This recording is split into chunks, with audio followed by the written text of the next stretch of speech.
Hello and welcome everybody to another episode of Strickland. I'm your host, Shwin and In this episode 553, I am joined, as always, by my co-host Stacy. That is at StacyPatton89 on Twitter. Stacy, how you doing? Feeling very Christmassy. How are you doing? Great. Christmas Victory Monday podcast. All good things. The world is healing. Maybe not after this weekend. We'll see.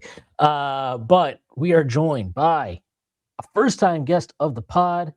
His name is Brian Geisinger. He is the host of the At Buzzbeat podcast, and he also has a Substack that is called Split the Action. That is under Brian Geisinger .substack.com. Brian, how you doing? I'm doing well. Thanks for having me on, guys. Yeah, man, great to have you on, and we will be talking about a team near and dear to your hearts, the Charlotte Hornets.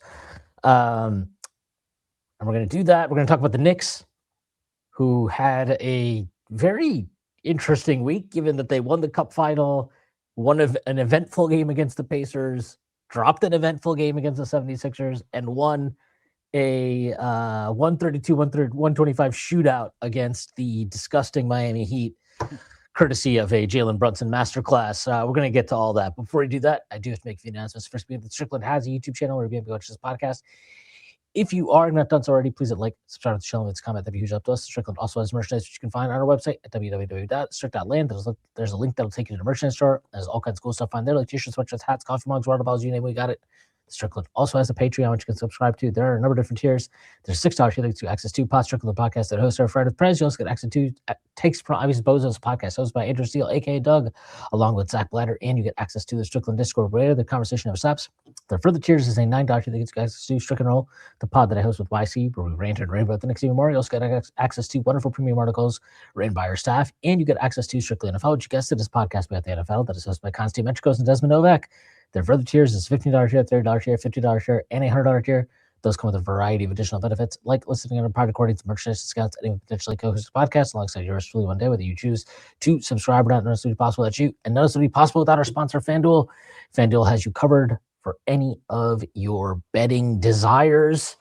If you want to spice things up over Christmas, FanDuel will have you covered on all of the various NBA action and NFL action, although the NFL slate absolutely sucks on Christmas, which they deserve, because they're trying to steal Christmas from the NBA, and that is the NBA's day. And that's what you get for trying to foist the disgusting Kansas City Chiefs upon us all. Okay, we're not here to talk about the Chiefs. Fortunately, this is just getting passed around. Fortunately, nobody needs to be talking about the Chiefs for the rest of this year. We finally won. Okay, the Knicks. They had they dropped a game Friday night, second night of a back-to-back against the Philadelphia 76ers, 116-107, and then they bounced back. They win last night. I don't know. The Philly game was a little weird in the sense of, I actually think, you hate to kind of like break things down to this level, but it's kind of, my takeaway from that game was just kind of like, yeah, sometimes you miss a lot of threes, and something you can really do about that, and it's what it is. But I just want to start with this Miami game because Jalen Brunson was amazing. He had 47 points, 8 assists, no turnovers. He had 27 points in the first half. He had a shot right before halftime, step back, kind of his favorite shot now, that step back on the right wing, kind of becoming a trademark for him. He just had it all going scoring wise yesterday.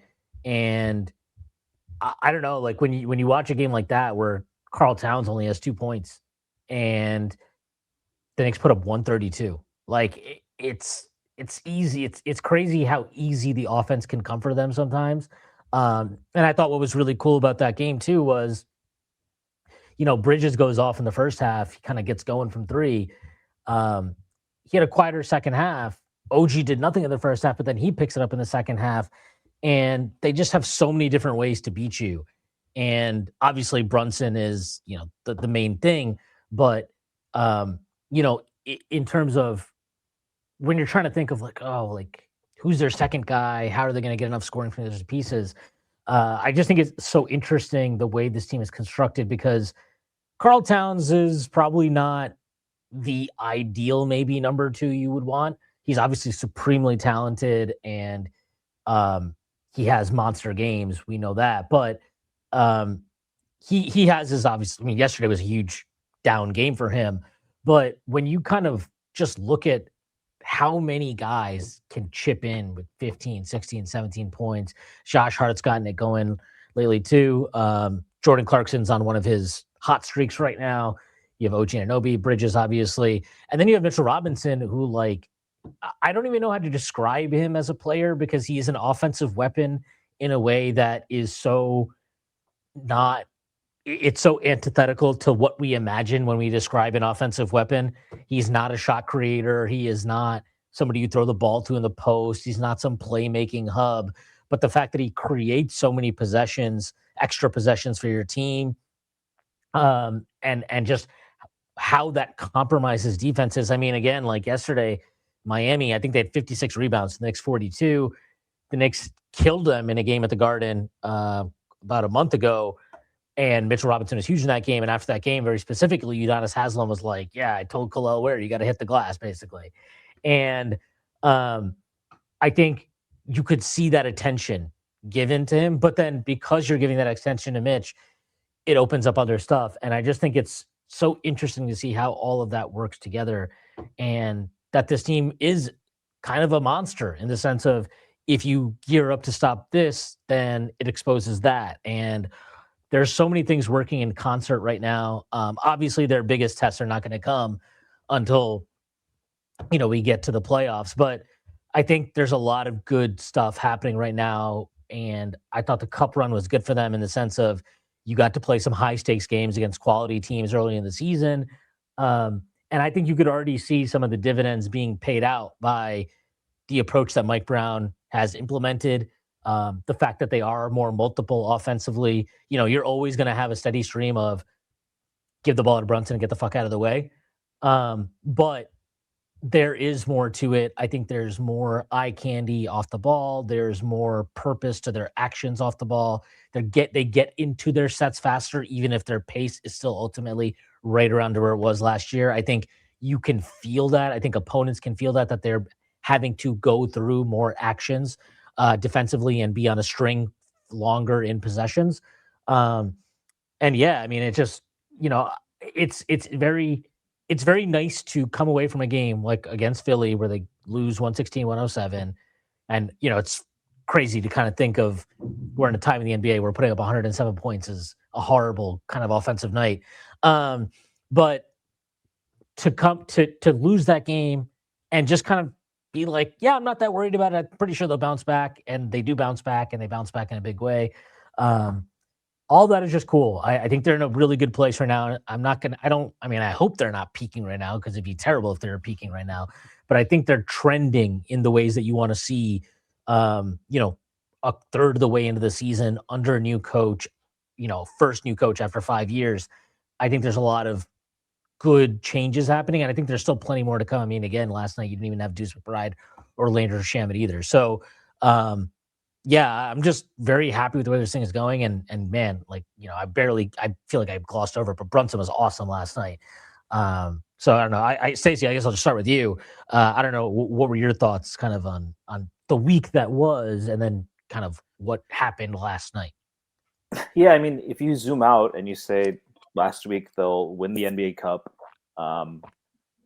they'll go 2-1 in right after that, right? They go back to back and then 1 day break before Miami, and you say they'll win the NBA Cup, they'll go 2-1 the rest of the week. I think we all would have taken it, right?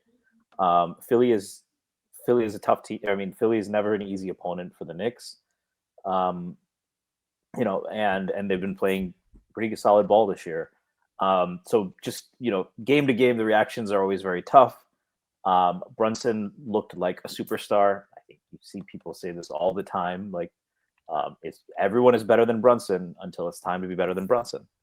I think was it 47-8, 0 turnovers, mistake-free ball. I guess it's just guys I root for named Jalen constantly getting underrated. I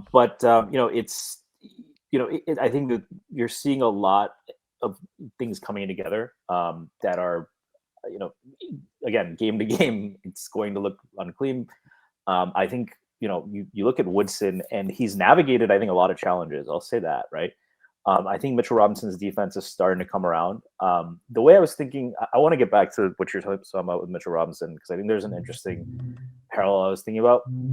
But, Mitchell Robinson has been up and down with his health. The defense, until maybe the last couple of games, has not been, frankly, up to it hasn't been up to a normal center's expectations, let alone, the standard we know he's capable of.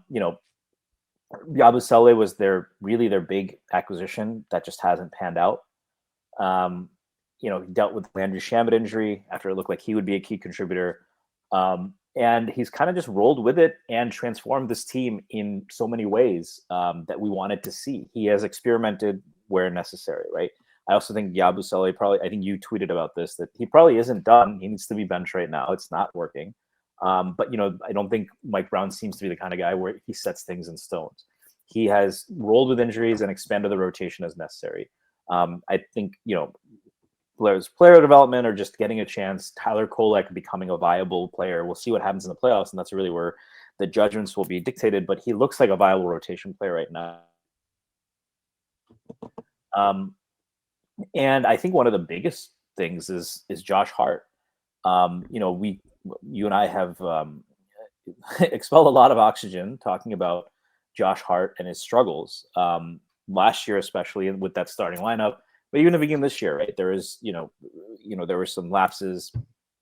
But even with that starting lineup, he has been a catalyst. His game has really come together. He's been great. I think Prez said that on B-Ball Index, his on-ball rating has been really high. And with all the switching they're doing, he's in that role a lot.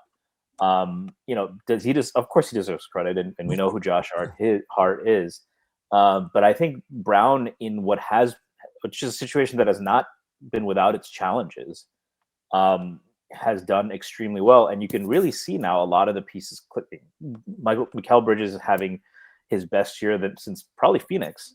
OG, when he's been healthy, looking like an all-NBA defender, knocking down shots, the ball is moving. It's all the stuff we wanted to see. And, and on defense, there's been enough creativity. There's been more switching. I think that it's, there's obviously, certain lineups at certain times, and that's going to happen sometimes with experimentation. But it's tough to not feel like this is everything we wanted. And not, this isn't a shot at Tibbs. It's for the next step. Whoever was the coach, these were the things we wanted to see. And, that's really my big takeaway. And 20-8, people were like, well, the Knicks are always a good regular season team. They don't always start like this. And I think you had even said before the season, it'll take some time. And there have been bumps in the road, and, they've had some fortunate scheduling and all that. They haven't beaten the Thunder or the Rockets or one of those top tier teams yet. So that'll be another test. But, given everything that's happened, I don't think you could have asked for a better start or a more promising start from the Mike Woodson era. Yeah, absolutely. I don't know, Brian, you're the outsider from, obviously more of a Hornets guy, but I don't know we've played the Hornets multiple times this year. Obviously we played the Hornets in the past. That's how basketball works. Have you noticed like some of the stuff that we're talking, like, I guess, are the things that we are talking about being different, feeling different under Mike Brown? Are those things that you feel like were on display in the games that we played against the Hornets this year, and compared to what, obviously what you saw under the Knicks, from the Knicks under Thibodeau in the past? Yeah.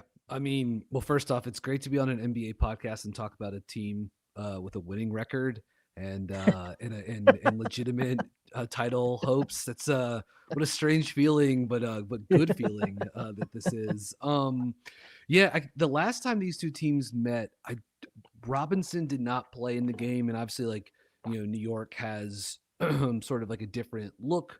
Obviously, when Mitch is in the lineup, he's like on a night-to-night basis, like, is he the best rebounder in the world? He's certainly like in the on the short list. So obviously his edge just as a pressure point on the rim on either finishing around the hoop or on the offensive glass. New York's second chance putback offense has been so good this season. Having an engine, you guys talked about Brunson. I mean, he's got to be incredibly fun to talk about on a night to night basis because he just delivers. For many years in Charlotte or in North Carolina, covered Kemba Walker when he was with the Hornets. Undersized guard, not the same player type as Brunson, because Brunson's just sort of a little bit more physically imposing with his strength. Kemba relying much more on sort of like the quick twitch aspects of his game, but Kemba had some of his best seasons under Steve Clifford, who certainly comes from a sort of similar coaching philosophy to Tibbs. Try to play, really like play the possession game, and have your offense driven by one of these engines that's a low mistake player that takes a bunch of shots and makes a lot of them. So to an extent, I see not similarities, because really it's apples to oranges, but Brunson sort of sometimes gives me some of those vibes in terms of like what his role is and just sort of like his ability to power an offense as like a 6-foot shot maker is just it's transcendent in many, many ways. My only concern with New York coming into the season really was like Tibbs is such a master of like attention to details and just like I'm not sure where you guys sort of like have landed on him as a coach after getting to see all these games that he led New York in the last few years, but like certainly a guy with some strengths and some weaknesses as a head coach. But like one of the things he did best and better than most was just like the attention to detail. And I thought that was something that like even as New York had a great offense and a lot of talent and had like a formula for success on both sides of the court, that Tibbs is, again, his sort of like mastery on the margins was something that they might miss. And I don't think that's been the case. Maybe even after, some slip ups early in the year, and then they've just gotten all the positives of having Mike Brown come to town. You guys touched on it. Just like, I think even if you're ultimately trying to get to Brunson isolation or Brunson pick and roll, like making teams defend more of the floor with different actions, flowing him into those actions differently, I think has been like a good change of pace for this team. And to have this many just like incredible wings on the team, I mean, OG obviously, maybe not incredible is maybe strong, but to have like this many like plus two-way wings with OG, Hart, and obviously Bridges is just is an awesome sort of recipe for a roster, and it feels like gives New York a fair amount of like lineup versatility. It allows them to toggle it around Towns, around Robinson, with these guys who can do different things. So it's an awesome team, and the fact that like Cleveland has really seemed like not up for the challenge this season, both in terms of like their health has been rough. Garland looks broken.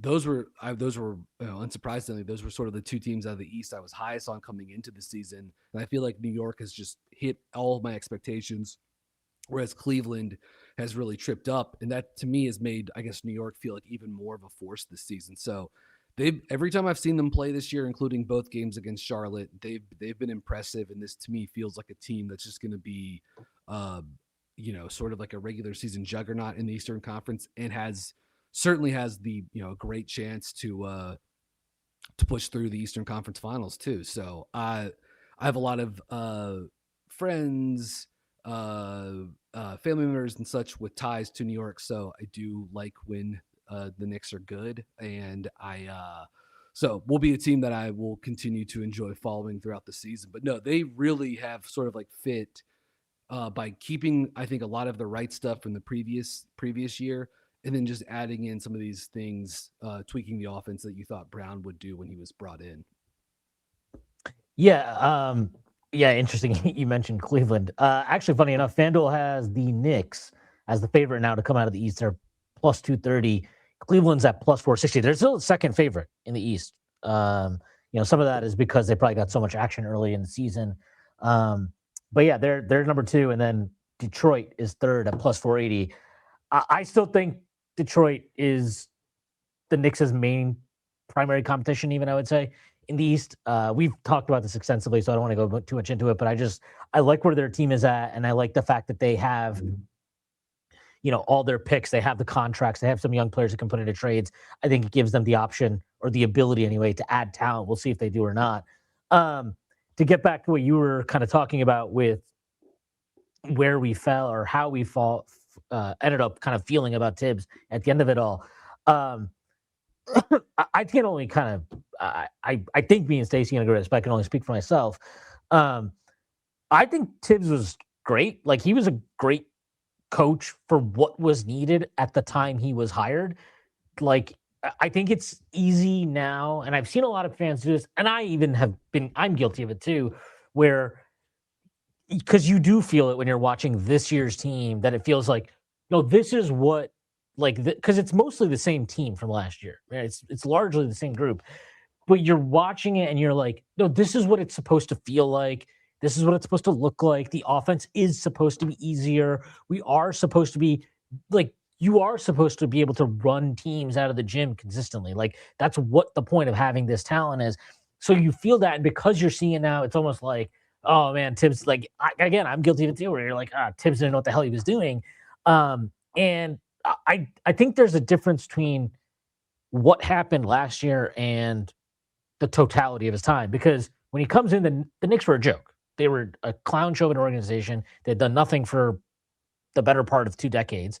And he comes in and, like, the team is Randall, who literally we spent that entire, like, COVID lengthened offseason concocting trades to try and send him to your Charlotte Hornets for Nick Batum's expiring contract. And like, and so he's like Randall, and then it's RJ, who was in his second year and didn't have like a fantastic rookie year or anything. And you had Mitchell Robinson, who we were like, he's talented, but like, what is he? And like, that was your team. And, he immediately makes them a playoff team. They made the playoffs 4 to 5 years under him. They won playoff series in 3 consecutive seasons under him, which is the longest run they've had since Van Gundy. They obviously made it Eastern Conference Finals last year, but I think the tipping point for him really came when they started pushing in chips and getting aggressive about adding talent. Because I do think at some point, probably towards the end of that 2022-23 season, that's the year they trade for Josh Hart at the deadline, where I think, they go on a run after they make that trade. They get to the Eastern Conference semifinals. They play Miami. That's a series that I think most Knicks fans feel they should have won that series, and that, yes, obviously not one single thing is the reason why you lose the series. And there are a lot of people, there's a lot of blame to go around, but it did feel like a series. And I think a lot of people agree on this, that Tibbs cost them. He did not, like you mentioned, winning the margins. I do think Tibbs is great at winning margins on a macro scale. Like, if you give him an 2-game regular season, yes, yeah, there's a lot of things he's good at. In the micro of, the cauldron of a playoff series, when you're going up against a master like Eric Spoelstra, I think that's where he can get exposed. And so you kind of saw that in that series, and it's like, okay, fine, whatever. Randall was hurt. You can kind of rationalize it, right? Heat, with all this experience, they go on to beat the Celtics the next round. They go to the finals. You're like, okay, maybe, Miami Heat magic, devil magic is a thing. And then 2023-24 comes along. They're good, but they're kind of up and down to start the year. Then they trade for OG Anunoby. Then they go at the deadline and trade for Bogdanovich and Burks. And there's, now you're seeing, okay, a lot of these young guys that they were patient with and developed, these guys are going out the door, and they're really aggressively trying to put pieces around Brunson and Brandel at that time, that you're like, these guys can come in and compete now. And then obviously, whatever, they lose in the conference semifinals to the Pacers. The team was dead at that point. I don't think anybody really, like, you could nitpick on stuff with Tibbs there, but you're like, okay, kind of understand why that happens. But then, then they really get aggressive, right? You send all your picks out for Bridges. You send out the last of your kind of assets at that time for Karl Anthony Towns. Like, this is your roster now. And I think last year is when you, like, the attention to detail stuff, I 100% agree. For the first 4 years of Tibbs' time here, I would say that was probably the biggest consistent positive he brought to the table. Last year, that was probably the thing that I think really was ringing alarm bells throughout the year for Knicks fans. And even though they made the conference finals, you kind of were like, okay, like, you're this master of details. why are we still playing this horrible starting lineup that is clearly not helping us win games? And or why can't you fix it, right? Because that's another thing is right now they're running the same starting lineup that they were running last year, except you're like, oh no, this is what it was supposed to look like. They're supposed to be good because it's just 5 good NBA players who have mostly complementary skills. It should be good. But you saw that last year, and like you talk about attention. Like one of the things that was great about Tibbs for most of his time in New York is shot distribution, and by that I mean the Knicks were good about taking high quality, high value shots, threes, shots at the rim, not a lot of mid range. Last year, it was a disaster. I mean, they were 27th in the league in 3-point attempt rate by the end of the year, which is crazy to think about when you have Karl Anthony Towns as your center. They were a high volume mid range team. You watch these games against Cleveland and Boston in the regular season, OKC, and you were like, these teams are playing like a different fucking sport than we are. And then you get to the playoffs though, and it's like, okay, you kind of muscle out the Pistons in a 6-game series. In retrospect, I think that series has aged better than maybe people thought at the time, but I still feel like given where the Pistons were at that stage, first time in the playoffs type of deal, that was a series the Knicks should have handled at least a bit more comfortably than they did. You play the Boston series, and yes, you win it, in 6 games, but I think you have to really when you're judging, I think when you're a front office executive, ideally you want to be judging process over results. And the process of how they won that series is just not replicable. It's not sustainable. It wasn't particularly good. Like they were down 20 points in 4 of the first 5 games of that series. They won 2 of those on the road, which is like crazy bananas to think about. The first 2 games of the series. They came down from double digits. I think they were down 14 or 15 in game 4 of that series at home, which they won. And then they destroyed the Celtics in game 6 after with Tatum out and everything. So it's great. You celebrated it. It's an amazing, it's a huge upset, right? I think the Knicks were like plus 900 or something going into that series. So it's like a monumental upset. But then and then this is the nature of sports, right? This is the nature of sports because in theory, you would be like, oh, Tibbs is safe now, right? Because he got you to the conference finals. He beat a team that is was considered the class of the conference. Like he should be safe now.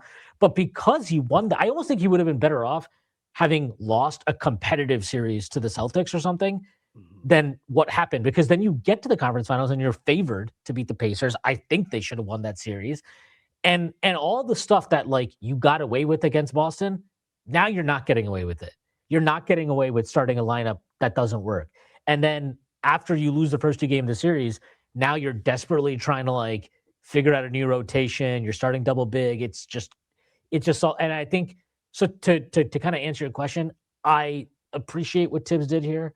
I think Tibbs was actually fundamental to turning things around, and I would not diminish that. I do think that at times the media and certain segments of the fan base were a little too eager to hand him all the credit as if it's hey, I get it. He deserves credit, but the players we have are actually good players. There's an all NBA guard here. There's an all NBA forward he had previously, which we turned into an all NBA center. There's a lot of talent.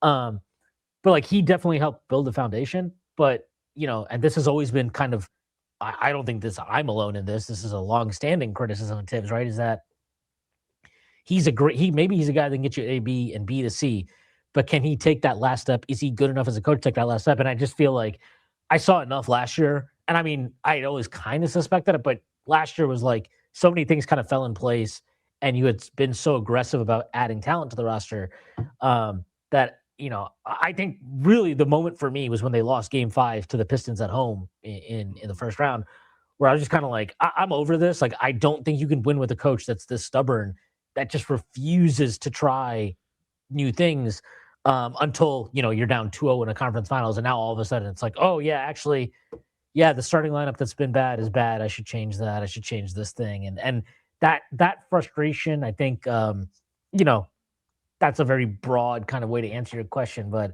I think I will say I think 5-10 years from now, when we look back at it, it would be weird for me if people were still oh my God, Tibbs was the worst. What a horrible coach. No, he was good. He was good for what he did. But you just get to a point. He's I've always kind of compared him to him, but to me, he's like Marty Schottenheimer. Like, great coach, wins a lot of regular season games, might win you a playoff game. Are you really confident that Marty Schottenheimer is taking you to the Super Bowl? Because he's never been there. And that's kind of how I felt about Tibbs. Is like, I think he can win you an opening round series. He can get you to a conference finals, probably. Is he going to win you a conference finals and then win you a finals? Is he a 4-round coach? I don't think so. And the Knicks are at a stage where that actually does matter more than anything else. Yeah, I mean, like multiple things can be true at the same time, right? It's like Tibbs was absolutely imperative for turning the ship around. He's absolutely a basketball sicko with incredible knowledge about the game and even some styling points that I think even in sort of like a more modern offensive focused era have like worked, have like actually like proven to be pretty good. But he also had some limitations, and this was a roster and a team build that was absolutely calling for a change, and they were lucky or fortunate at least to have a really good coach like Mike Brown just sitting there unemployed, like that, that can help too. So for me, it made a lot of sense to move on and to make this new hire. And we're a third of the way through the season or whatever, so there's a ways to go, but I would say so far things look pretty good, and I think the right stuff looks different enough to sort of like further justify the hire. I mean, all of this, you said the phrase a second ago, it's process over results. I think the process for New York has been good this season, and the results have followed. And I would expect that to continue, for the next few months too. Yeah, and Stacey, you mentioned it earlier too, like the Josh Hart piece of it, where like, Hart in a lot of ways had his career season last year, right? I think it's his career high, or yeah, it's career high in points, it's his career high in assists, it's career high in whatever rebounds, everything. And yet his stock, at least among Knicks fans, was lower last year than it had been previously because it didn't feel that way. Like nothing felt right. It felt very joyless. It felt very it just felt very like we are not learning anything about this team. And I think the biggest departure already that you can see is I feel like I have already learned more about this year's roster, than I did about last year's at any point. And there's just small things, right? Like, you go back to the cup games. I think like the final, the biggest thing was Brian Brown being like, you know what, I'm gonna roll with Tyler Kolek out there right now. And he could have gone back to his starting lineup. He could have done any number of things, but he's like, I'm gonna roll with Tyler Kolek. I'm gonna roll with him next to Jalen Brunson. And that is just such a refreshing difference. And then, like I wanted to, like I got sidelined here, but the Josh Hart thing is just like Josh Hart was Tibbs's guy. He's the guy that probably benefited the most from Tibbs being the head coach. Tibbs did a lot for his career. There's no question that giving him the opportunity and the trust that he put in Josh Hart has elevated Josh Hart's standing as a player. But even that had reached its limit where it was almost like you're like too dependent on Josh Hart. Literally our running joke was like, stop treating Josh Hart like he's LeBron James. Like that's not how this works. And I think Mike Brown is the fact that he is extracting more from kind of like the starting lineup, which involved Josh Hart and is also getting more out of Josh Hart as a productive piece of it. From the starting lineup that Tibbs just decided to run, no matter what until it was too late in the season. It justifies, at least early on, it justifies why the front office, and Leon Rose and Royal West and these guys felt they needed to make the change. Because it was like, even if you're right that this is our best lineup, you're not the one getting the most out of it. Like we believe another guy can come in and get more out of it, which I think is what you were kind of alluding to, Stacey. Yeah, and I pulled up the lineup stats. So the top lineup, once again, by minutes is, although if you go by minutes per game, it's not. But total minutes played, the starting lineup from last year, Karl-Anthony Towns, OG Anunoby, Josh Hart, Mikal Bridges, Brunson, Jalen Brunson, 111 minutes in 12 games. It is the most played lineup, but the lineup below it is the same lineup with McBride instead of Hart. That's actually 110 minutes, just one less in one fewer game because McBride's been out. And that actually also has McBride in instead of OG, right? The point is, like, he has played that lineup pretty consistent minutes, the one that we complained about. Big difference is the net rating is 10.6. So the lineup with Hart, OG, last year's starting lineup, 126.9 offensive rating, 116.3 defensive rating. And the lineup, if you put in McBride instead of OG, which I don't even know how much we saw last year, and again, granted, some of that was because OG had injuries. That lineup has a 17 net rating. Now, I'm not saying both are really good, right? But the point is, a lineup that I think you and I, we were frustrated, and many fans were frustrated, not just the fact that that lineup played so many minutes, but it was neutral or negative for most of the regular season and playoffs. And it's 5 good players. Like, I think we'd said this, Josh Hart's a good player. There's no reason that lineup shouldn't work. So you're seeing that, the way that it's not as trivial now to just put a center on Josh Hart, right? It's not as trivial to say, well, they have a non-shooter and the spacing is all off and Brunson is asked to do too much. Brunson is still scoring. He's still their top dog. They're getting guys more involved. And you're seeing Cat start to come along. He's had an up and down year. But I mean, I think that says it all, right? Like, that was the most used lineup last year and it was negative net rating. Most used lineup this year and it's plus 10. And then, it's made a lot more sense. The way we're structuring our offense is a much better fit for the team. And I'll add a little bit more color, Brian, based on your question from before. What the Knicks really needed when Tibbs got here was Tom Tibbs, everything that he brings, most importantly, an identity. Before that, I think, Mike Miller actually did a pretty good job of instilling that in the Knicks as the interim coach. But Fizdale, there was never a plan. He started off that season, previous season. There were concepts of a plan, maybe not even concepts of a plan, but he started off the previous season with Alonzo Trier. And if you're asking, I think you know who Alonzo Trier is, but for those listening, well, bad example. But the point is, Alonzo Trier started at point guard the previous season on opening night, despite not having played it in the preseason at all. Previous to that, we had coaches putting, we had Kurt Rambis as a temporary coach talking about putting KP at the 3, right? The Knicks they had young players. They had Randall was more established, but had really struggled to find his footing in New York in his first year. The Knicks needed a very solid identity, and Tibbs brought that. He said, "We're going to play this way every time.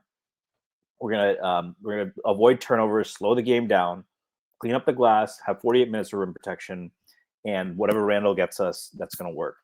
And they bought in, and it worked. And they developed some nice young talent.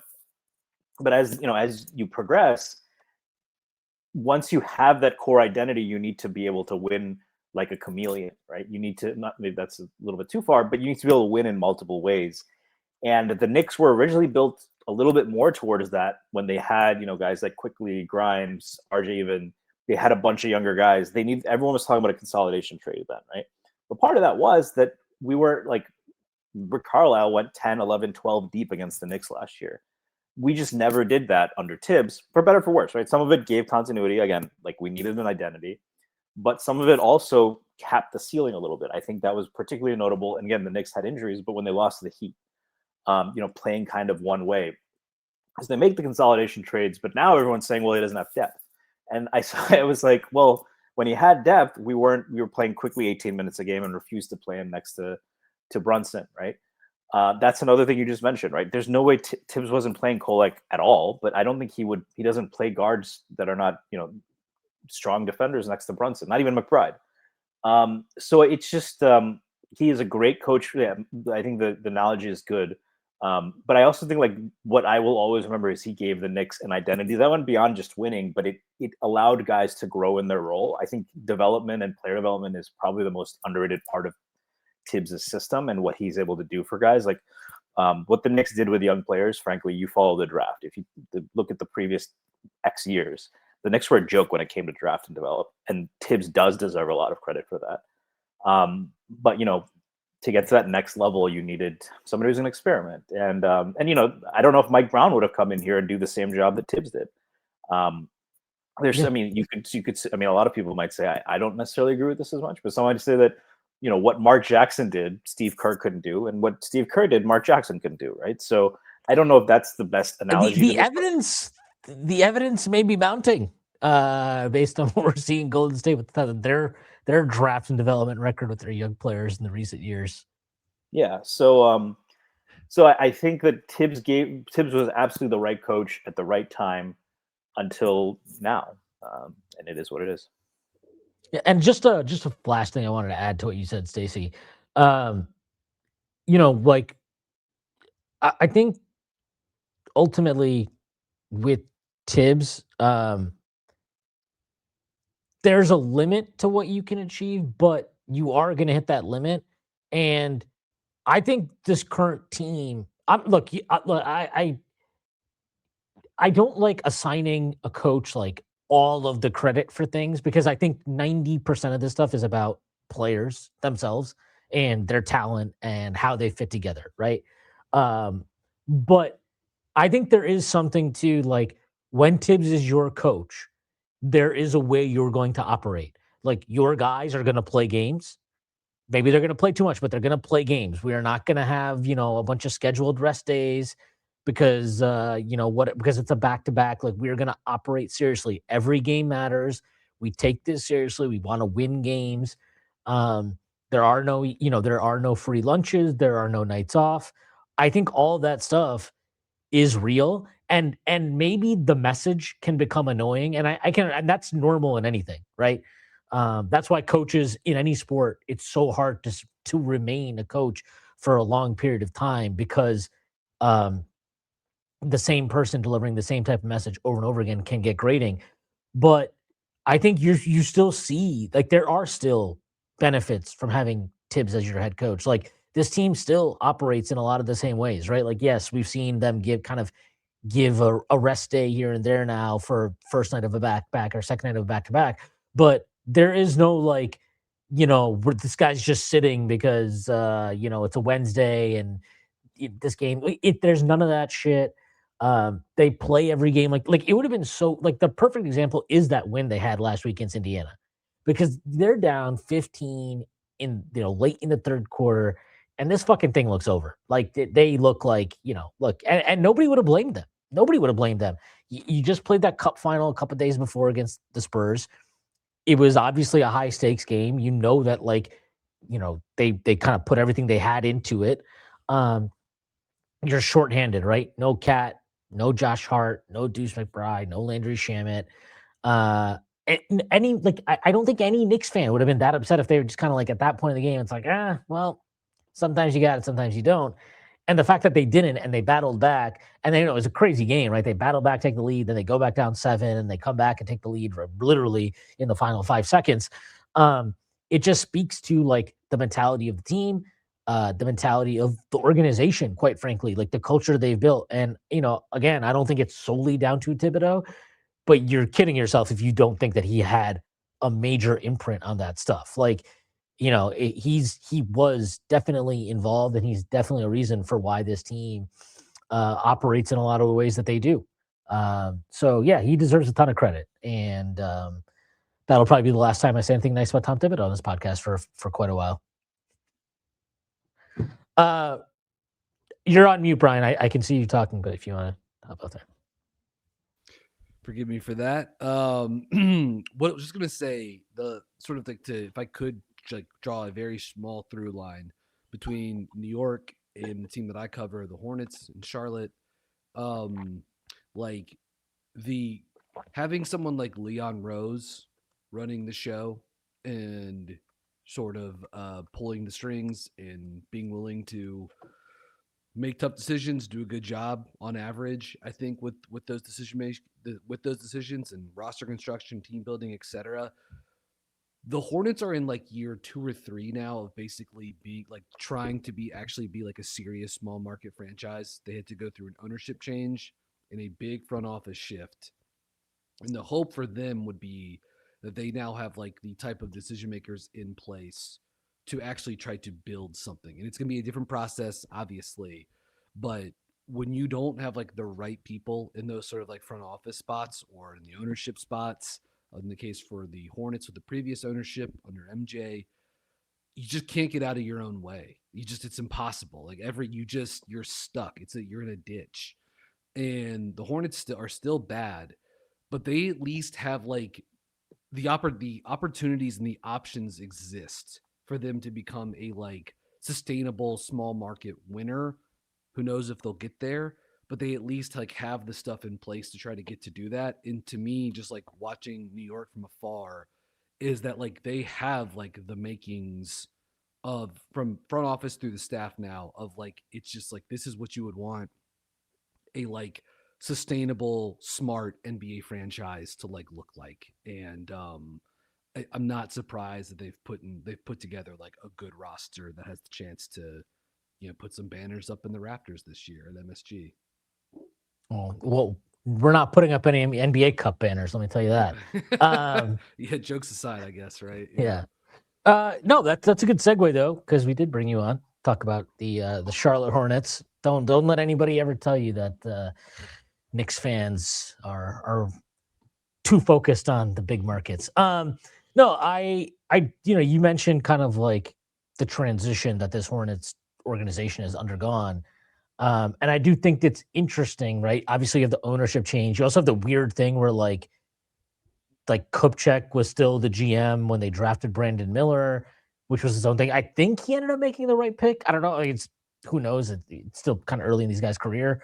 Thompson looks so good is the only thing. Like I think Miller over Scoot proved to be a smart pick, but yeah, Thompson looks pretty unbelievable. Yeah, too. Yeah, it's one of those though where it's like you'd have to have some real fucking stones on you to take at that time to take Amen over Brandon Miller. They were never going to do it, but it's just knowing sort of like how MJ and Kupchak drafted, they were not going to take someone from OTE, I don't think, but yeah, it would have, and that was like the last thing those guys did as like the sort of like principal decision makers for the franchise was the 2023 draft. Yeah, and like you mentioned it, like I obviously the Hornets are not. I don't think they've not shown the progress on the court that would indicate this. And they have. I don't think this ownership has been perfect. They have made mistakes. I think the Tajon Salon pick is up in the air to say the least. But I also think there's been a lack of appreciation from people that have been critical or like, what is the point of this team? Why are they not progressing? In the sense of I don't think people appreciate like how much of a fucking mess they took over. Like they didn't have assets. They did not have a quality assets. They didn't have a great clean set of contracts. They had all this mishmash of talents that they had drafted, but like who are actually any of these guys? The roster itself, the composition of it didn't make sense. They inherited LaMelo Ball. Like that's a thing that they took in. And we'll talk about LaMelo, who is incredibly talented, but also incredibly frustrating. But like when you look at it in totality, I actually think like this is kind of the first year they've had where you can be like, this is not entire, but this is more or less their team. This is not like they're not cleaning up the mess anymore. They're not trying to like, they're not just purely trying to dump guys to get in a couple second round picks or whatever. This is mostly their roster. I think you can judge it. They now have their handpicked coach in place too, right? Charles Lee's there. This is their team, and it's not perfect. It's not great. I think there are signs of progress on the court. I mean, I think they obviously, to me, it looks like the early returns on this last draft they had in terms of Knipple and Kalkbrenner and Sion James. That looks really fun. Looks like they've got some talent there. And then like, look, there's no other way about it. Like re-signing Miles Bridges optically was like not the greatest move ever. Not ideal to say the least. Yeah, but like this is where I actually like I do have some sympathy for them because I think it's easy to sit on the outside and be like, you shouldn't do this thing because this is a bad thing. But when you're running an NBA team, your obligation is like, what is actually best for the franchise? And I'm not saying Miles Bridges is some amazing talent and whatever, but I 100% believe that they will trade him at some point when they get an offer on the table that is worthwhile to them. And that is the only reason he is still on this team, is because I believe that they signed him to bring him back to eventually trade him and get assets. And like that's like where I have sympathy for them is I think that like because of the dearth of assets they were left with, you kind of had to play this weird game of like, I guess we'll bring him back and we'll figure it out at some point. Again, it's not ideal, and I'm not, if you have the stance, and that's fine, people can have that stance, and I understand it. I've seen nothing wrong with it. Of like, you should just never sign a player like this. That's fine. I just think that it's unreasonable to expect an NBA team to operate that way when the player ultimately was the charges were, however it was handled out of court, settled, I guess. And then the NBA basically is like, he's good to go, whatever you guys would. It's very hard. It's a tricky situation. I just think that is kind of like, think about like, that's the situation they walked into. So I don't know. I guess that's my outside looking in view. Yeah. What would you say just about like how they've gone about this new ownership group in terms of changing the coaching staff? I'm sure that there's been a lot of movement behind the scenes in terms of they were one of the least staffed teams in the league, I believe, under Jordan. And now I think they've done a lot of work to, really bolster that. That's actually something Leon Rose did when he took over the Knicks. Like they have more analysts on staff now than ever before. They invested a ton, and like they put in that Noah shot tracking technology immediately into the Westchester practice facility. Like they've constantly invested resources into the uncapped areas of the league. And I think that's that's at least what I've read. This Hornets ownership has been doing since they took over. But I guess what is your closer view of this? Yeah, I mean, it's pretty night and day. And again, that doesn't mean they're guaranteed success, but just like the Hornets under Michael Jordan never operated like a small market franchise in like sort of like these like really pivotal team building ways that like you and I all know about from watching the NBA, from reading what all the literature about it the last 2 decades. Like there was never a sustainable like tank. They would have some losing seasons, get one high draft pick, but they wouldn't like continue to sort of do the things that you would expect a smaller market franchise to do by building through the draft, finding value on the margins, moving high priced veterans to get future picks or young players or whatever. There was never any of that. I mean, when they had Kemba in his prime, they would just gun to try to make the 8th seed. That was like basically what they tried. They made the playoffs in 2016, 2014, and then again in 2016, and not since then. But they spent like all of 2017, 2018, 2019 just gunning for the 8th seed. And then Cody Zeller would get hurt, and then the season would fall apart. Like they didn't have the kind of team to really justify shooting their shot like that. They end up, basically signing and trading Kemba in 2019, when they probably should have moved him like 18 months earlier, you know what I mean? Before, when they probably could have gotten a haul for him. Instead, they end up bringing in Rozier. Terry proved to be a good player for them. Obviously, sort of like an unceremonious exit from him from the franchise. But they sort of like underneath the new ownership, even though they inherited Rozier, they did sort of like I don't like talking about the players necessarily like they're like assets or mechanized items or whatever, but like they did like move Rozier and get something in return for him before like he became an expiring contract or whatever. So much stuff at Charlotte, like they failed to move guys like Marvin Williams when they had an opportunity, or Michael Kidd-Gilchrist when they had an opportunity. They had to let Malik Monk walk in restricted free agency right into the Los Angeles Lakers. They did nothing with him. They got nothing. It was a lottery pick and a guy that ended up turning into a pretty good player underneath Mike Brown in Sacramento 2 years later. He walked out the door for nothing. They didn't get a single thing in return for him. As frustrating as like LaMelo can be at times, and I've been like, I am on team patient with him in part because like until they really got Miller, and then obviously Khan this past year. There was just no better. There was no other 10 pole for them to build around. So for me, I was like, well, take as much time as you want. Like, what else are you gonna do? Like, this is the best show in town by a lot. So I've always been on like a sort of like a wait and see, like what's the rush kind of approach. Like the team stinks, like let's just like maybe it turns around. I'm probably like moving towards the other end of the spectrum now in terms of just like thinking this thing is over. But to sort of just like defend LaMelo a little bit, the two drafts that they had, they luck up in 2020 and they get up to number 3 in the lottery, and then they luck up that Golden State drafts James Wiseman after with the number 2 pick ahead of LaMelo Ball, and so LaMelo falls to them, and they immediately like they hit the gas. They get LaMelo a week later in November, December 2020. That's when they sign Hayward to this huge offer sheet. And immediately, like they again, no patience for a multi-year rebuild. You know what I mean? Like you luck up into LaMelo, and instead of thinking like, hey, let's play it out, let's see how the young guys do. Like we got PJ Washington, we got Miles Bridges. They just immediately are like, we have to sign a veteran to a $120 million contract. We have to do it. And they had to literally stretch Nick Batum to do that. Like that's how desperate they were to get this guy in house. It caught the Celtics off guard.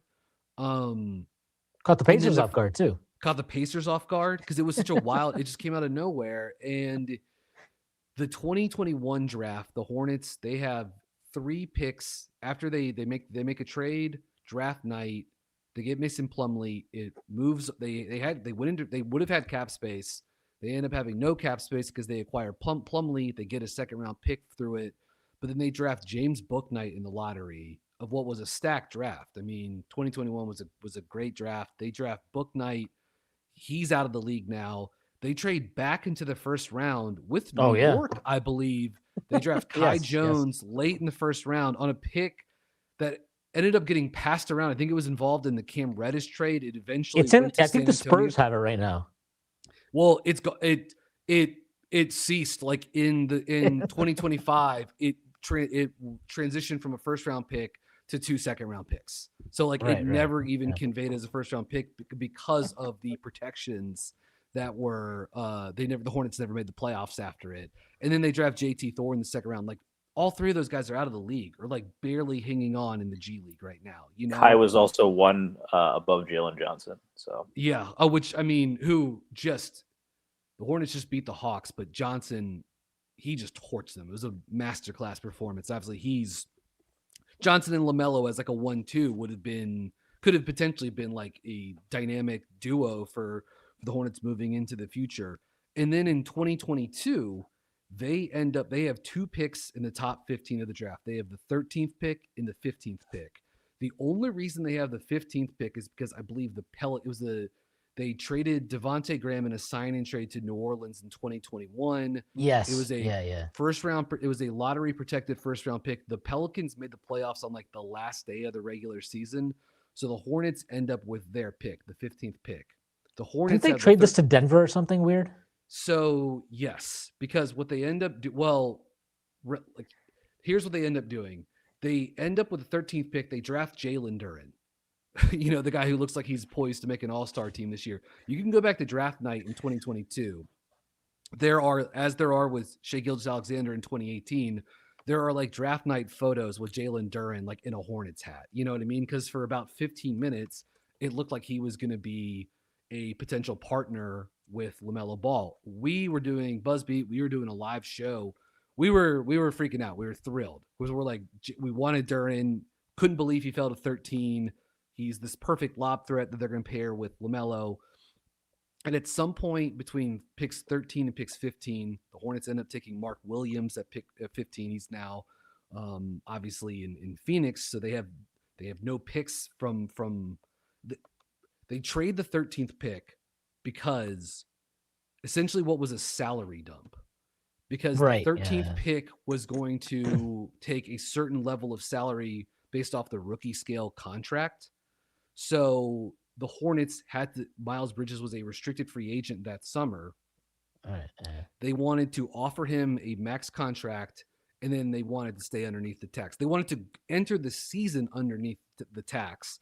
And so to do that, they moved off of the lottery pick and what would have been, like a $6-7 million a year salary to get Right. a 2023 first round pick from Detroit, I believe. But the pick was Denver's. So it was like the 27th, 28th pick. They drafted Nick Smith Jr. with it.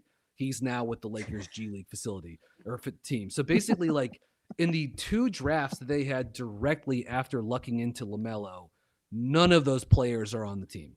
And several of them are out of the NBA right now. So they just totally biffed it. And also the summer of 2022 is also that's the summer they hired Kenny Atkinson, and then like a week later he rescinds the offer and decides to be an assistant coach at Golden State for a few more years. Right. They end up having to bring Steve Clifford back, and during all of this is also when the arrest of Bridges takes place. So just like they went from making 2 straight play-in games, LaMelo's the youngest All-Star ever, team on the rise, to like, what are they going to do? And they screwed it. They screwed the 2022 draft because of Bridges. They end up not giving him the max contract. Obviously, he misses the whole next season, and then plays the 23-24 season on a 1-year qualifying offer. And then in 2024, my thing with them bringing Bridges back, because like I sadly, like, I see where you're coming from, like why they were basically like, oh, we don't want to let the asset walk for nothing.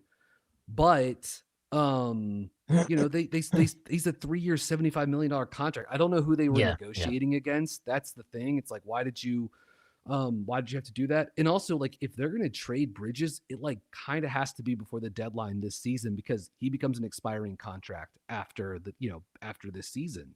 Right. And so maybe there'd be a market for him, but my guess would be if there's any team that wants to take a shot on him, and I would be like, free advice to all the other GMs, like, this is like a tricky guy to bring in for a lot of different reasons. He's even though he still scores it, I don't think he's never been a great defender. He spaces out off the ball, and he is not the same sort of like driver of the ball, rim pressure point that he was, sort of like at the rise of his career. So like I would be, plus everything else that comes with him, all the baggage, like I would be real wary about trading for this guy mid-season and bringing him into a new roster. Obviously, I would love for the Hornets to move off of him. I'm tired of watching this guy play basketball.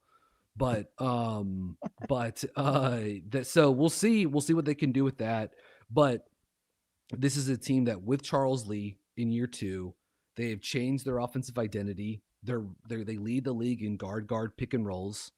Con Knippel has had an excellent rookie season. I think he's been a top 2 or 3 rookie so far this year, pretty safely, with Flag. Yeah, he's been great. In Queen, and obviously Coward, Harper. This looks like a phenomenal rookie class that's coming to the league. Salon in 2024, not a great selection. Seemingly, they just took him really early. It seemed for a minute like they might be trying to trade back in 2024, pick up another asset, and then maybe they could. That was the rumor, right? I think there was rumors about somebody. I think somebody was rumored to maybe trade up for either Klingon or Edie, if I remember correctly. I think they were shopping it. You know what I mean? And then ultimately they liked Salon. I will say this, like, he has played better in recent weeks. I don't know if Tijon's ever going to be someone that like does stuff with the basketball, like in any sort of like, even like a, maybe he can give you some secondary creation, but like he at least tries hard, cares. He's super young still. He just turned 20 in August. And there is like a rebounding shooting component. Like he still might end up being a like rotation piece. He's got a ways to go, and that's still like obviously not like great value for the 6th pick, when obviously even in a draft that was pretty shaky. I do think they changed up their approach in 2025 to the draft, and they went for like high feel playmakers, guys that can make the extra pass, attack a closeout, shoot. So Liam McNeely in the first round, Sion James early in the second round, and then they got some rim protection with Kalkbrenner early in the second too. So I thought they had a good roadmap and a good blueprint, and they took advantage of it. And I mean, to draft 4 guys in the top 33, 34 of the draft, and then to roster all of them as full-time players and have 3 of them become guys who have started multiple games for them this season has been a pretty good haul for them. So this is still not a great team, but because they were willing to move PJ Washington in 2024, Terry Rozier in 2024, Gordon Hayward in 2024, they have future first round picks coming in from Dallas, from Miami. They have a future first-round pick coming in from Phoenix. They've done business with the Suns a couple of times now. They moved Nick Richards there. They moved Mark Williams there. They got assets in return for that. They've harvested It's their a cap space. So like they've done a better job, I think, from like the team building perspective. And these were transactions that the team would have never done, never, ever, ever, ever done under the previous admin. So it's refreshing on that level at least. uh, with regard to LaMelo, look, he's obviously the kind of lightning rod when anybody does talk about the Hornets. Um, he's super talented. Like, I don't know that if you're just talking about pure, like, the ability to dribble the basketball, I don't know that there are many guys better than him in the NBA. If there are, you can count them on one hand.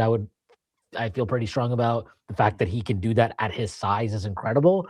But there is like a kind of maverick quality to him. Like he kind of does not conform to the norms of what you ideally want from the position to the point you've made. I do think some of that is like, that was always kind of his thing coming into the league, that he was a flair player, right? He was going to kind of show off and put on a show. And you needed a coach or to coach that out of him, or not even coach it out of him, but to coach it to be productive. Like, hey, like put on a show, but like put on a show and be efficient. Put on a show and like don't take one-legged fucking pull-ups from 26 feet out. But like I think some of that is a function, the fact that it still persists to the level it does. I think some of that is the damage that's done because of the development environment that he was put into early in his career. And, I guess the question to ask you is like, one, like how do you feel when people like myself and others will say like, oh, LaMelo is like an unserious player? Because from, things people have said, like his coaches and teammates, like it doesn't seem like he's not like, like his work ethic doesn't seem to be in question, but like his decision making on the floor does. So, like, do you think that is something that you still feel can improve, or he can be coached to improve?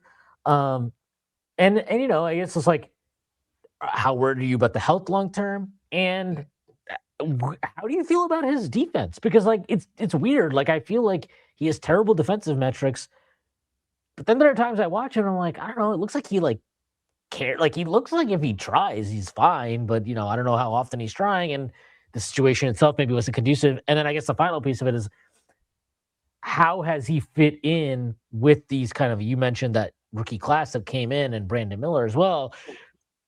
How does he fit with those guys? And do you worry at all about like, the kind of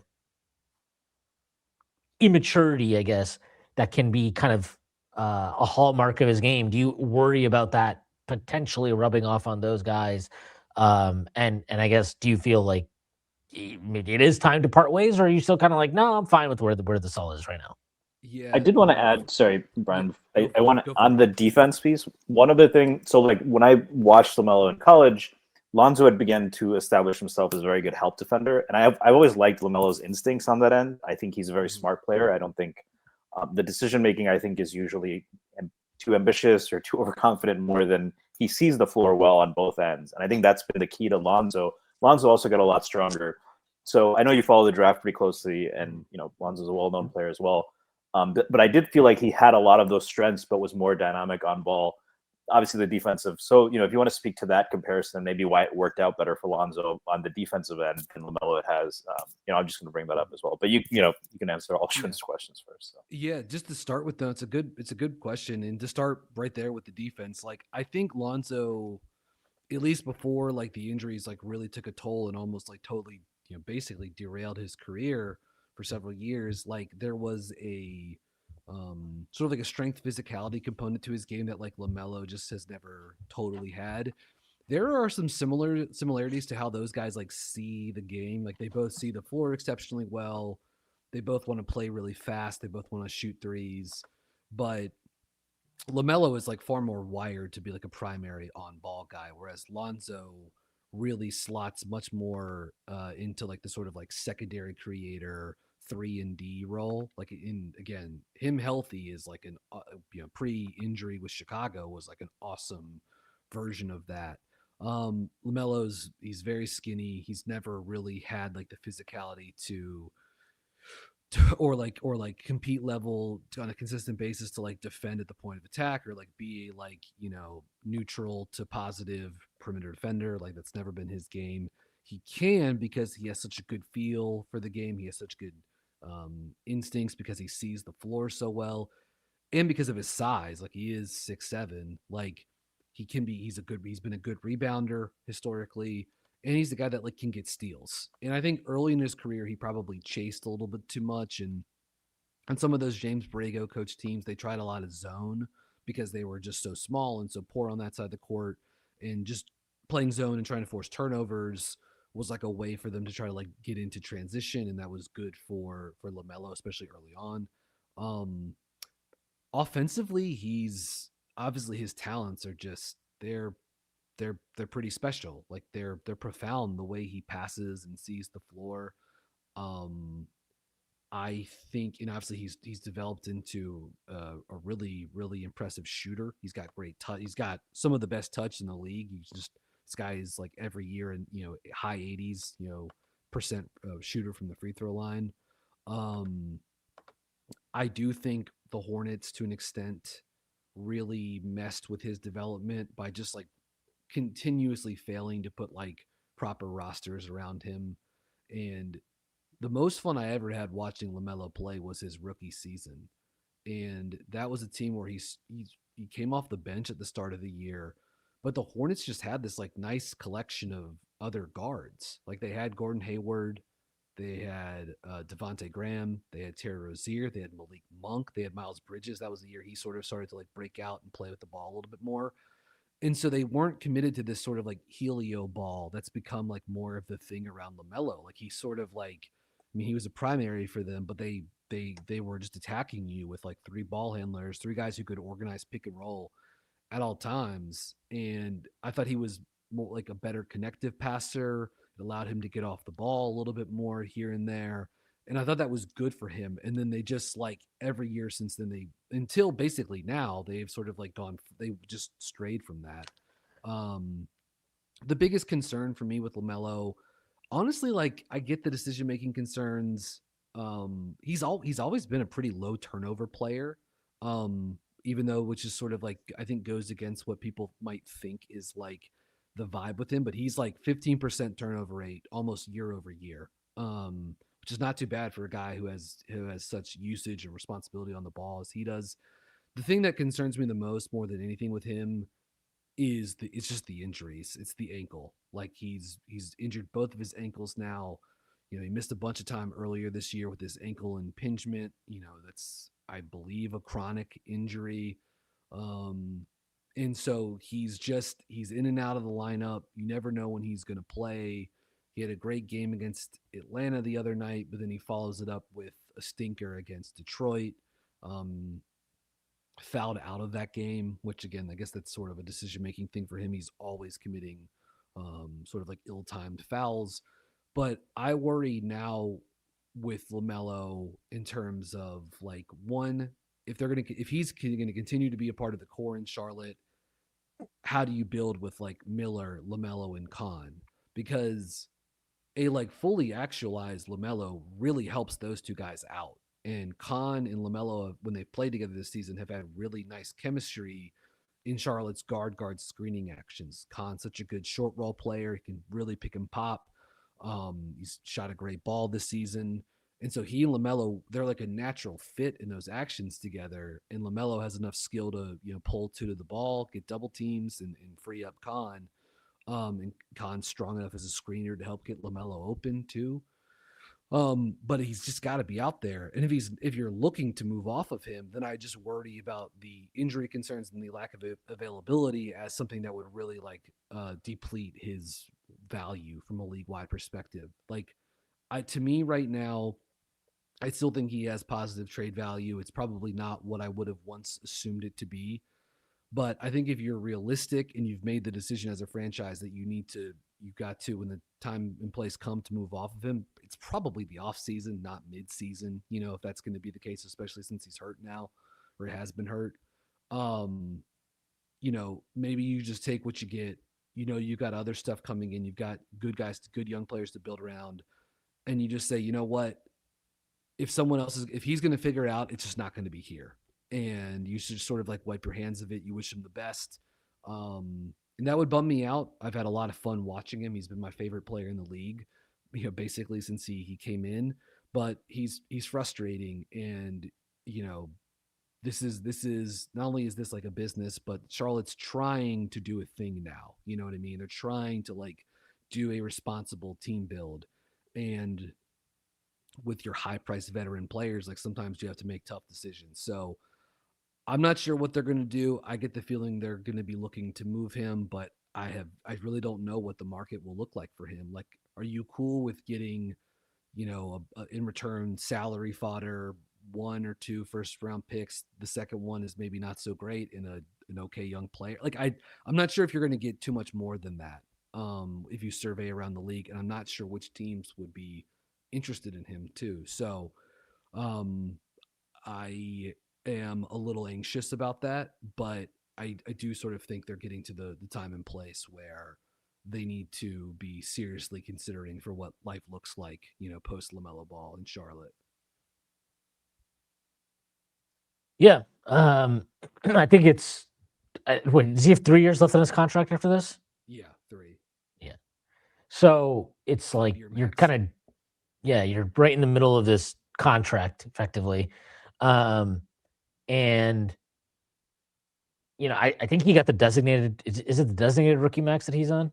I don't think he hit. Oh no, he didn't qualify for it. Yeah. Yeah, But yeah, it's still yeah. it's still it's a huge deal still though. It's still 25%. Well, and yeah, I think with the new CBA, like we're seeing now again, like I remember like the 25% max. People are like, oh, it's the fun max, and it's like, yeah, no, it's like actually none of this is fun now. Like you don't get any like freebie contracts. Every dollar matters.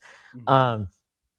So I do think that's an interesting kind of like that's another part of it. That's also another reason why a lot of these guys, because it's not just LaMelo. I think it's why a lot of players now. It's like teams can.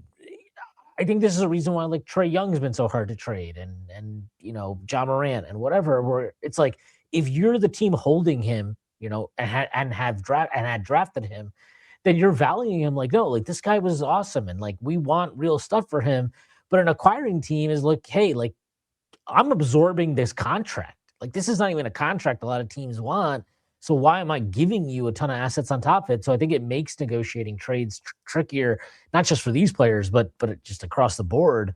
It's kind of interesting to look at it that way. But obviously LaMelo is, we'll see where that heads up. But like, talk a little bit about these rookies. Like, you talked about how good this class is. Knipple's obviously been playing out of his mind. Like, what have you seen from Knipple as far as like, because look, if you are considering trading LaMelo, um, you would have to feel confident, I assume, that one of these other guys can be a real foundational franchise type, player. Is that something that you feel confident in betting on based on what you've seen of Knipple? And I guess where does Brandon Miller fall into that category also? I think Miller and Khan, those two guys, like you absolutely want them as pieces. And Miller's had an up and down, tough start this season. He's missed a bunch of games. He had the shoulder injury in the halfway through the second game of the season. He basically missed a month after that. And he was able to do very little work in terms of shooting the ball this offseason. He was basically like, he hurt his wrist in January, and I don't think was able to shoot until like September, October this year. And then a week into the season, he got hurt again. But both those guys are, they're super talented young players. They can both really shoot. Khan is really sort of starting to expand as a creator as well. But because they can shoot and because they're both good playing without the ball, they're super malleable. And Khan has proven to be quite scalable too, like a guy that you can Certain nights he can just be an off-ball mover, screener for you, and the other nights you can, when if Lamelo's not playing, then dial up the usage a few notches, and he can generally produce. I'm not sure either guy charts as like a quote unquote franchise guy, which is however you define that, but basically like the guy that would be like the best player on like a 50-win team, essentially, and that you could sort of construct a top 10 offense around. No, I don't think either of these guys are quite that, but I think they have the chance to be, make an occasional all-star roster, to be like important um second or third options. Like, yes, I absolutely think they have that. And I should say with Khan, like he's a guy that heading into the draft, I was very high on. I wanted him at 4. For Charlotte, I did not. I sort of did like Ace Bailey and Trey Johnson, but I wanted Knipple over those guys. I do think of him as like a false ceiling sort of player. I think a lot of people sort of viewed him as like a Corey Kispert type heading into the draft, when he does so Oh yeah. much more with the basketball. And I do think the team is really starting to mold a little bit to his vibe. He is like a pretty serious, cerebral guy. And I think having his maybe I'm going a little bit into sort of the Was it into Knippel's house that the cliches, entire but team went to? yes, in Milwaukee, when they were in Yeah. Milwaukee, they went to his family's house, which produced a pretty fun photo. But I think Miller's the guy that, especially if you go back to his rookie season when LaMelo was missing time in 23-24, Miller is hyper competitive. And I think having a team where Khan and Miller are these two wings next to one another, they can both really shoot, they're both super competitive. That's something to work with, as sort of you're probably missing the capital T, capital G, the guy, but you have these two excellent players that make a lot of sense as pieces that could fall in if you were ever able to stumble into getting, a true, top line, go to all-star perimeter, creator type. And then the other rookies that have been good this season too, Sion James, they took him early in the second round out of Duke. They're really lacking for physicality and athleticism around the perimeter on the defensive side of the floor. Josh Green has just come back, but before that, they were really sort of lacking in that regard. And so James was able to, I think, carve out a role as like a downhill driver offensively, low usage, sort of like 3-and-D guard who could give them some defensive chops.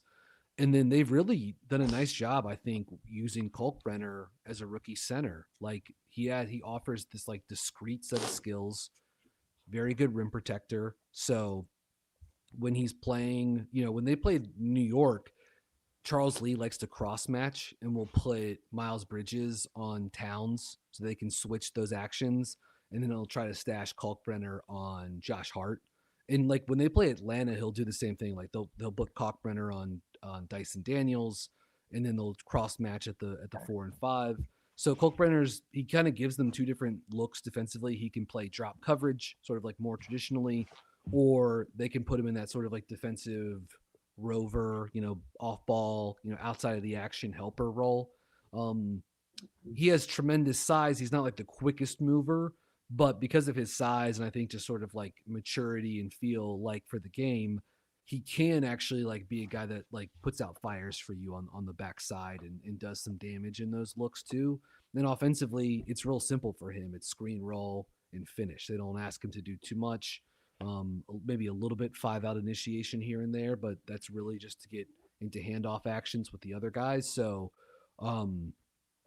those guys, that like the 2025 draft class led by Khan, but with help from James, McNeely, and Kalkbrenner, looks to be potentially like a defining class for the Hornets as they continue the rebuild. So I absolutely think Khan and Miller are two guys that you want long term.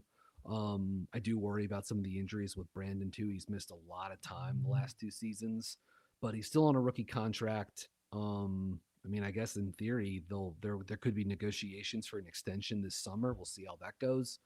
But I think for the time being, those two are here to stay.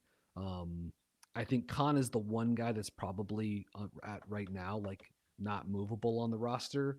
But Miller is like, I don't think he's there, but he's close to it. You know what I mean? Or there's just no real need to move him at the moment. So why search for it and just sort of hope he can get healthy and get back to playing like he did sort of like the back half of his rookie season.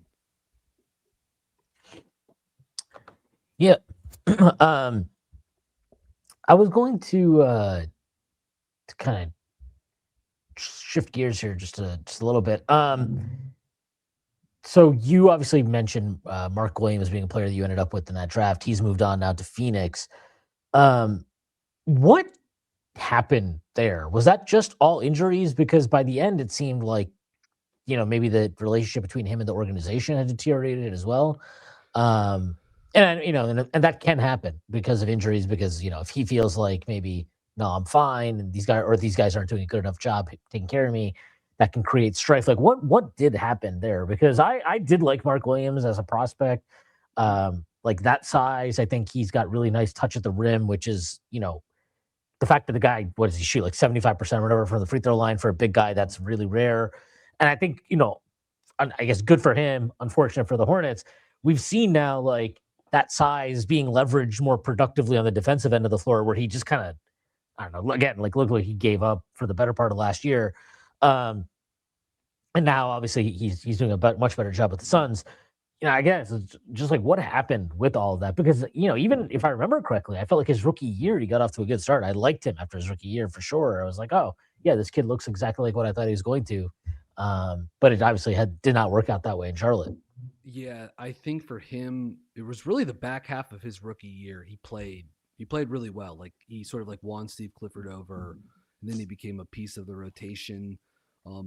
I was very excited for his second year to sort of like, they had Miller. I wanted to see what it would look like with those two plus LaMelo. And it just never quite, with injuries for LaMelo, with injuries for Mark, it just never quite got going.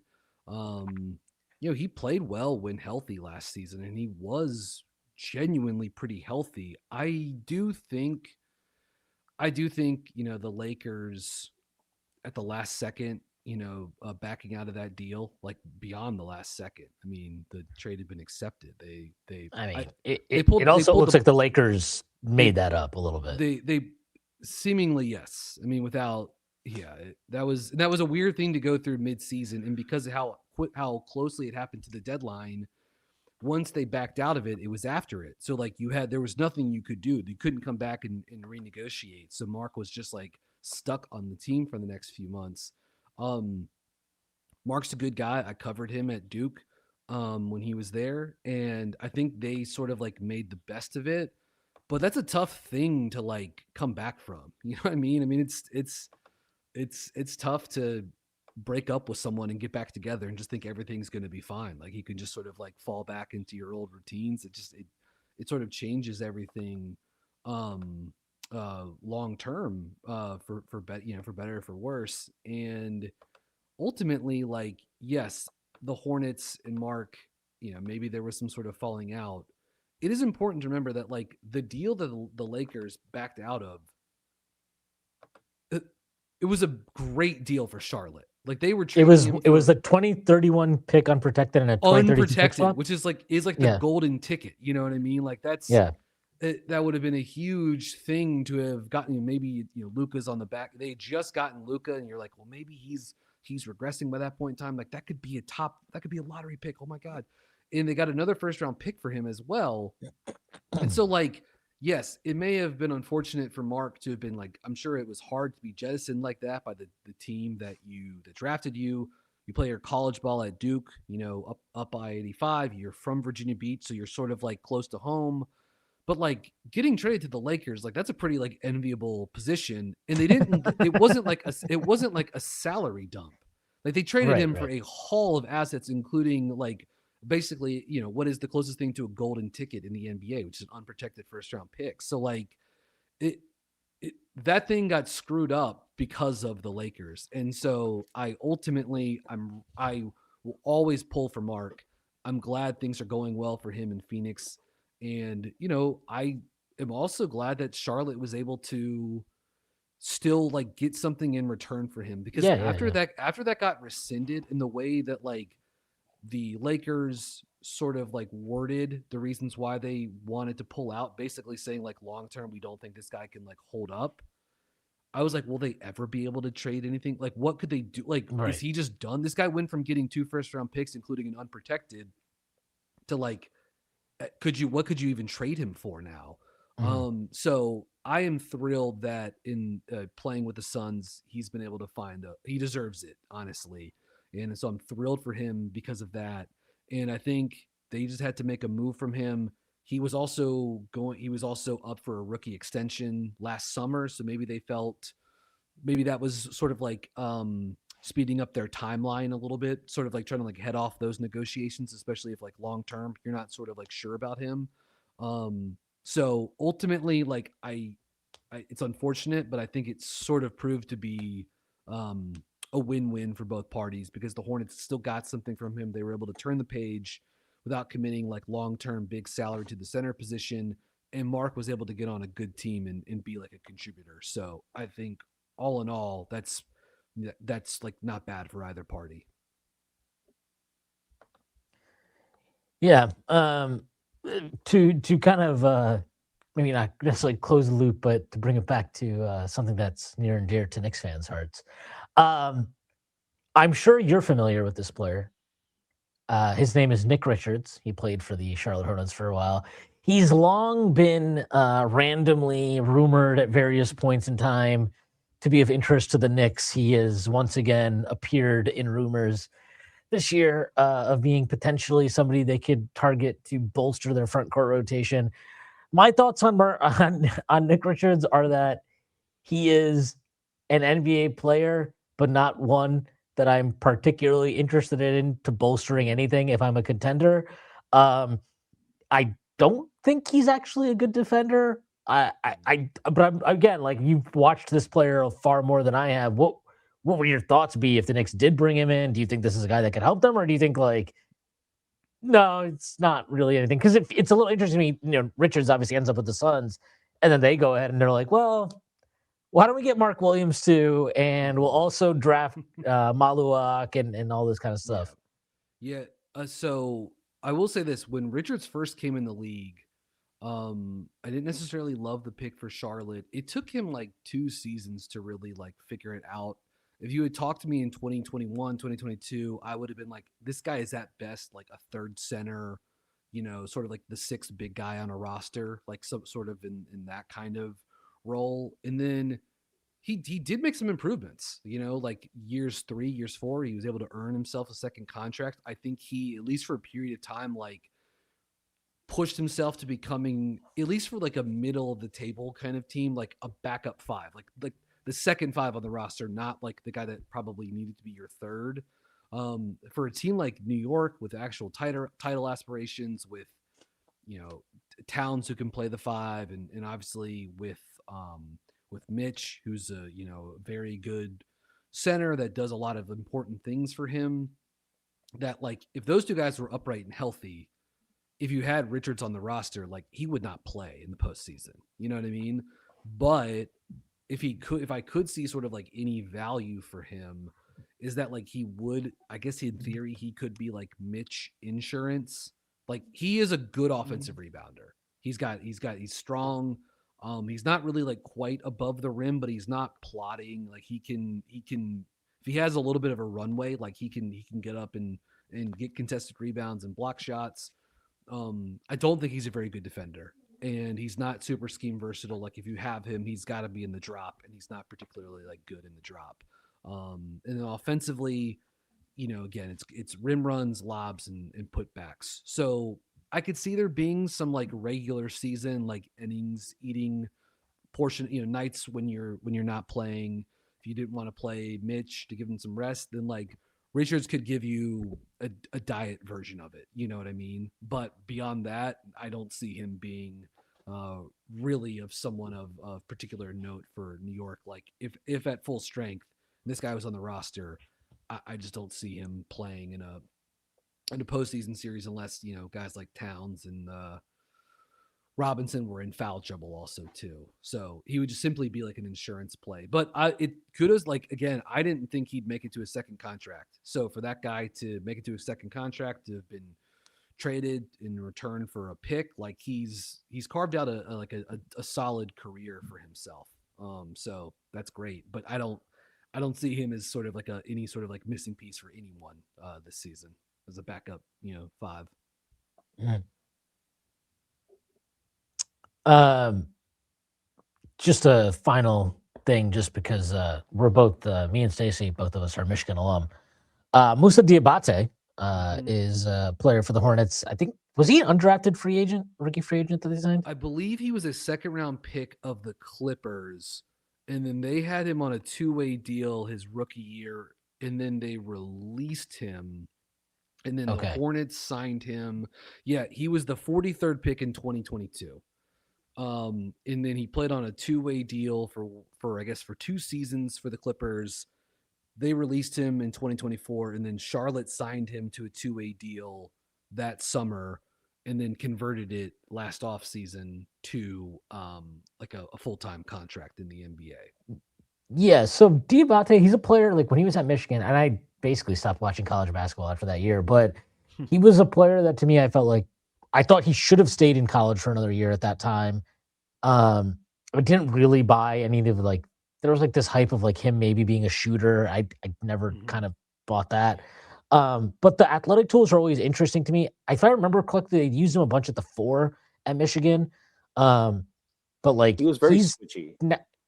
Yeah, and I think that's held true now, even at the NBA level.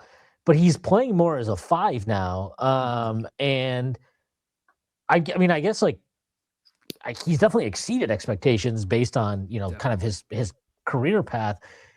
But like I think, I mean, if I'm not mistaken, he usually ranks, like he's been ranking very high on like a lot of defensive metrics the last couple of years. Do you like? I guess like, is he like a long-term piece there? And I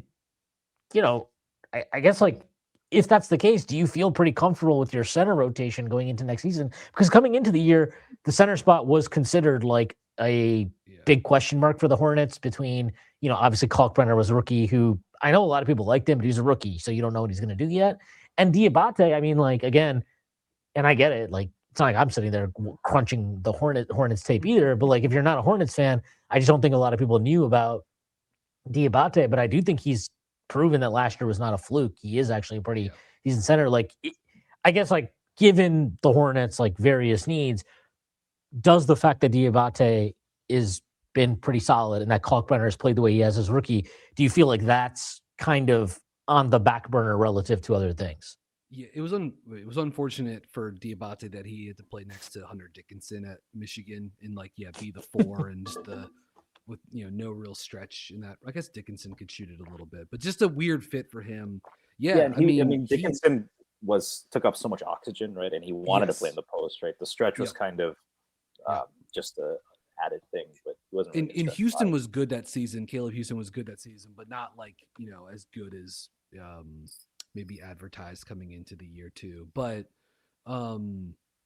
Diabate's been, I mean, he's been awesome for Charlotte. He is certainly undersized for a 5, and so in some matchups it's tough, like if they're playing Jokic or whatever, it's like he doesn't have a chance. And so that's when they've got to knock the dust off of Mason Plumlee and then just load him into a cannon and just shoot him at Jokic. That's sort of like his best defense. He's still around, man. It's crazy, but he's still around. He's back in Charlotte for a second stint, and but there must always be a Plumlee in the NBA. It is law apparently. With Diabate, he is very switchy. That's probably like the base coverage Charlotte uses with him when he was at the 5, but like, they will use him in the drop. They'll use him up at the level sometimes too. They'll cross match with him. Because even though he's undersized, he's so active and athletic. Like, he's really quick off of his feet, long arms, gets off the floor. I don't know if there's anyone on the roster the last 2 seasons that's just played like harder than he has. And with his like physical athletic traits, his speed, his quickness, his vertical leaping ability, once you play with that kind of motor, you can be pretty impactful. He like can protect. He can give you a little bit of rim protection, and then he just is a tremendous offensive rebounder, and that's sort of like the thing he does best. One of the things, like he has not added any stretch. He's not a shooter for this team. He really is a one position player. Like he kind of has to play the five, but he's also become pretty good on the short roll. Like nothing, he's not Draymond or whatever, but like he's pretty good at just like if you throw it to him in a 4-on-3, he can make the next pass. Like, he can kick it to the corner and just kind of keep the gears turning on offense. And so ultimately, like he and Kalkbrenner, I mean, Charlotte came into the season. I think Boston was maybe the only team that had sort of like spent fewer resources on its five rotation. And they've gotten, I think, certainly like on a value standpoint, I think Kalkbrenner and Diabate have both been very good. Those guys basically platoon at the five for them. They mix in Plumlee when they have to. Because Grant Williams, who has been hurt, they don't have any small ball five options. Like they've played Salon occasionally as a small ball five, like maybe 3 or 4 times this season, but it's not a real thing for them. So like they basically play 48 minutes per game of Kalkbrenner or Diabate. Like that's the base package for them. They give Charlotte different looks, Diabate switchier, more athletic. But offensively, they sort of like play a similar role. Both good offensive rebounders, both good finishers around the basket, don't need the ball. It can give Charlotte like just enough like 5-out initiation when they're called on. They're not hubs, but they can still like handle it in some of those spaces. So long term, I don't know if he's, it feels like backup centers just move so much in the NBA. I don't think he's like a starter, you know what I mean? So Mhm. long term, I don't see him as like a fixture in Charlotte, but like I would welcome them having him be a part of the rotation because to me, within the role that you're asking him to do, it's all additive. You know what I mean? Just like this again, the set of skills that he brings to the table are very useful, especially for a second unit five who can, close games still for Charlotte too when they ask him. So long term, I'm not sure I see this guy is like the future, the center of the future for Charlotte. But he and Kolkbrenner, I think Charlotte can feel good coming into next season with that as their center rotation, knowing what to expect from it, unless they're able to get, they get the fifth pick in the draft and they look at Jaden Cadence out of Kentucky or something. And then all of a sudden you're just totally like reinventing your five position on the fly. But for the time Right, being, right. he's been a really good find for Charlotte on the margins and the type of player that they never found. Like when Kupchak and MJ were in charge of things, they never got guys like this. They never found guys on the heap and turned them into something. And so that's just another Mhm. small thing that makes me feel a little bit better about their like rebuild as a small market team now. Yeah, that was a Yeah. big change, I think, with the Knicks with Leon Rose coming in.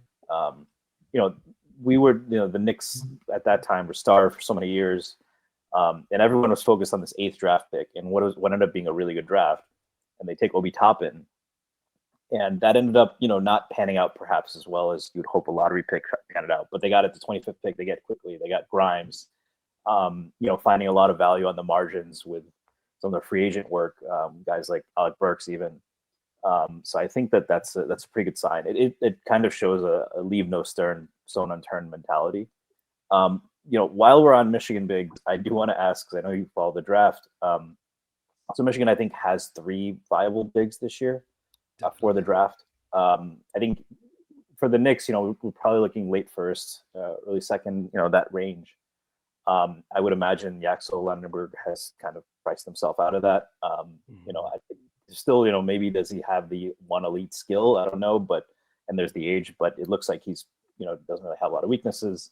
Mhm. Um, Ade Mara, I think, is still developing. I think he needs some strength, but like just is a pogo stick that's 7'3" with crazy arms. There's always going to value. I'm really interested in Morez Johnson because that's a guy who maybe if he declares could be in the Knicks range.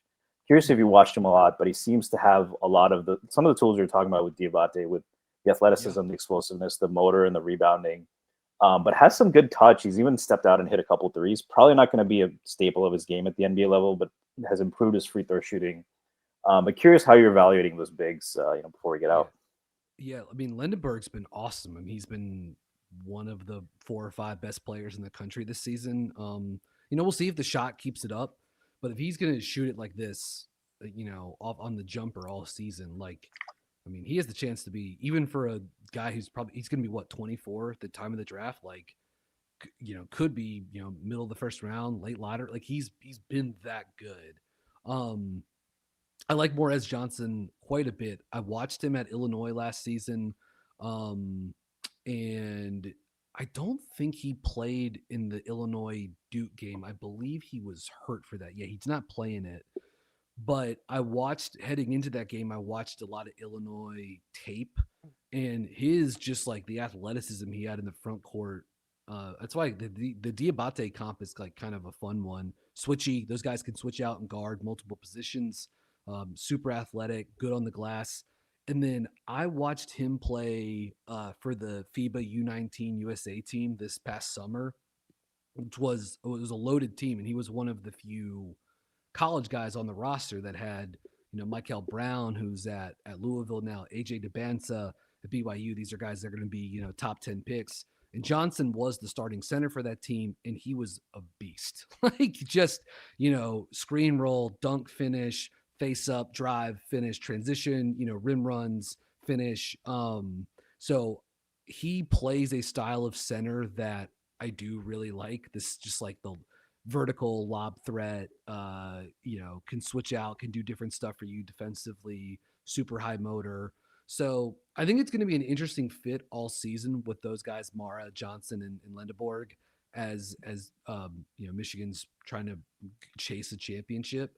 It certainly helps having guys like Burnett, McKinney, that can really shoot. In May's getting the best basketball of Elliot Cadeau's career, who, after 2 years at UNC is transferred out and is playing excellent, and has shot a great ball this season for Michigan too. And I think that having all of those things sort of helps playing lineups with those 3 big guys at the same time.